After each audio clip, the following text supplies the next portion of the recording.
क्योंकि बहुत सारी बेइज्जती भी मेरी वहां पर हुई, लेकिन हमने एक चीज को ये दिल में तय किया, ताला ने मेरे अंदर वो सलाहियत दी है कि मैं इसकी हिफाजत कर सकता हूं, तो बेशक मैं तब तक इसकी हिफाजत करूंगा जब तक एक एक इंसान वफादार है। आप मुझे वोट दीजिए, आप मेरे भाई हैं, आप मुझे वोट दीजिए, आप मेरे दोस्त हैं, आप मुझे वोट दीजिए।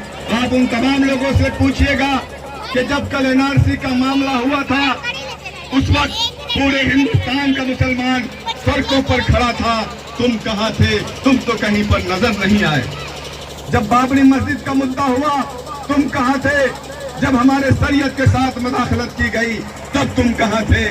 आज जब वक्त का मामला आया, तब भी तुम कहीं नहीं दिखे, और आज तुम इलाकों में घूम रहे हो, अलग अलग निशान लेकर आ रहे हो। हम तुम्हें वोट नहीं बल्कि खदेड़ के भगाने का काम करेंगे। कुछ लोग तीर के निशान को भी लेकर आपके बीच में घूम रहे हैं, मुसलमानी चेहरे हैं।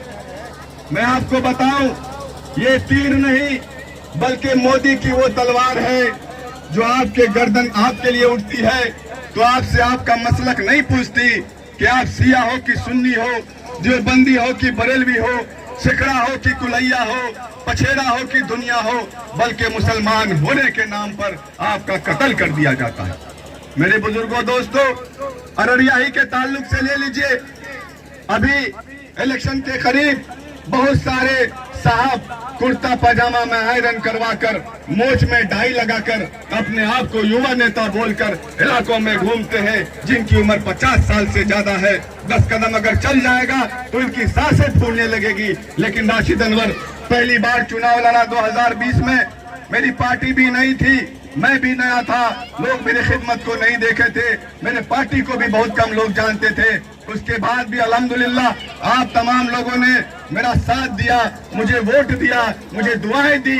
इन तमाम लोगों के दुआओं के बनिस्बत मैं अल्हम्दुलिल्लाह 14 उम्मीदवारों में से तीसरे नंबर पर रहा। लेकिन मैं चुनाव हारने के बाद भी अपने कदमों को पीछे नहीं किया, बल्कि उसी बेबाकी के साथ, उसी तवानाई के साथ मैं इलाके में रहा।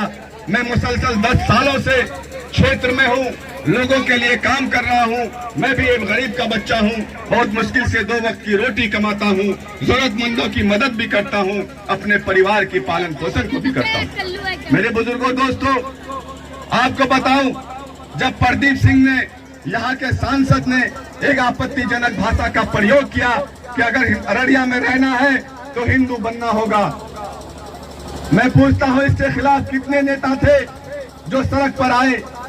कोई नहीं थे। जो भी आए मेरे बाद आए। जब मैंने ये बात को सुना तो सबसे पहले सड़क पर उतरकर उसका विरोध करने वाले का नाम राशिद अनवर। जब मैं आया तो बाकी और नेता लोग को लगा कि राशिद अनवर सारी वाहवाही को लूट लेगा, तब जाकर पीछे से और बाकी लोग आए। तीसरे दिन जब एक बड़ी आबादी, 10,000 से ऊपर की आबादी नौजवानों की अररिया के सड़कों को घेर लिया, चांदनी चौक, गोरी चौक, 0 माइल। अबे इस वक्त तो मुसलमानों का दुश्मन शासन और प्रशासन दोनों है, सब तो मौके की तलाश में रहता है। मुझे जैसे ही खबर मिली कि लोगों पर लाठियां चार्ज होने वाली है, पुलिस के आंसू गैस के गोले दागे जाने वाले हैं, मैं जिस हाल में था उसी हाल में सबसे पहले गोरी चौक पहुंचने का काम किया, जहां प्रशासन की एक बड़ी टीम मौजूद थी।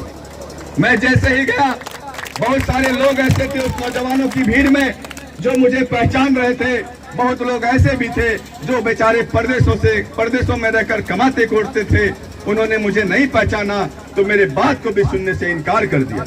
मुझे भला बुरा भी कहा, लेकिन मैं जरा सा भी नहीं उकताया, और कोई दूसरा आदमी होता तो शायद वो पीछे भाग जाता, लेकिन मैं नहीं भागा, बल्कि बार बार पुलिस के बड़ी पदाधिकारी मेरे कानों पे आके कहते थे कि आप पीछे हट जाइए, आप साइड हो जाइए, ये लोग ऐसे नहीं मानेंगे, इन पर लाठियां चलानी होंगी। मैंने कहा नहीं साहब, एक एक लोग जब तक घर को नहीं चले जाएंगे तब तक राशिद अनवर यहीं खड़ा रहेगा।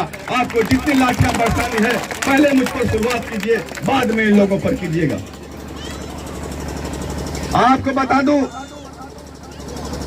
कि दूसरा आदमी होता तो पीछे तरफ हट जाता, क्योंकि बहुत सारी बेइज्जती भी मेरी वहां पर हुई, लेकिन हमने एक चीज को ये दिल में तय किया कि बेशक भीड़ में जितने भी लोग मौजूद हैं, ये बेनमाजी तो हो सकते हैं, गुनहगार तो हो सकते हैं, लेकिन आज इसकी ईमानी कुव्वत हमसे 10 गुना बेहतर है कि अपने कौम की खातिर सड़कों पर पुलिस के सामने डटे हुए हैं, गोलियों से भी पीछे हटने वाले नहीं हैं।